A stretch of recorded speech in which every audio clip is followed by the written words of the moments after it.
ఏపీలో గత వైసీపీ ప్రభుత్వంలో ఆ పార్టీ నేతల అండతో చెలరేగిపోయిన బోరుగడ్డ అనిల్ కుమార్కు కూటమి సర్కార్ అధికారంలోకి రాగానే కష్టాలు మొదలయ్యాయి. వరుస కేసులు వెంటాడాయి.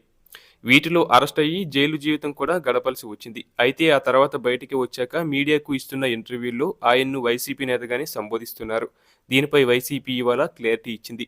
బోరుగడ్డ అనిల్ కుమార్తో వైఎస్ఆర్ కాంగ్రెస్ పార్టీకి ఎలాంటి సంబంధం లేదని ఇవాళ ఓ పత్రిక ప్రకటన విడుదల చేశారు. బోరుగడ్డ అనిల్ కుమార్ అనే వ్యక్తి వైఎస్ఆర్ కాంగ్రెస్ పార్టీకి సంబంధించిన వ్యక్తిగా ఇటీవల కొన్ని మీడియా ఇంటర్వ్యూల్లోనూ సోషల్ మీడియా వేదికలపై కనిపించడం, ప్రస్తావించడం, ఆపాదించడం జరుగుతుందని ఇందులో తెలిపారు. వీటిని వైఎస్ఆర్ కాంగ్రెస్ పార్టీ ఖండిస్తుందన్నారు. బోరుగడ్డ అనిల్ కుమార్ అనే వ్యక్తితో వైఎస్ఆర్ కాంగ్రెస్ పార్టీకి ఎలాంటి సంబంధం లేదని స్పష్టం చేస్తున్నట్లు పార్టీ కేంద్ర కార్యాలయం నుంచి వెలువడిన ప్రకటనలో తెలిపారు.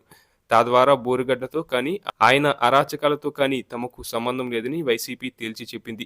గతంలో పలుమార్లు అరెస్ట్ అయినప్పుడు, కోర్టుల వద్ద కనిపించినప్పుడు కానీ తనకు జగన్ అండగా ఉన్నారంటూ పలుమార్లు వ్యాఖ్యానించారు. దీంతో వైసీపీ ఆయనకు అండగా ఉన్నట్లు అంతా భావించారు.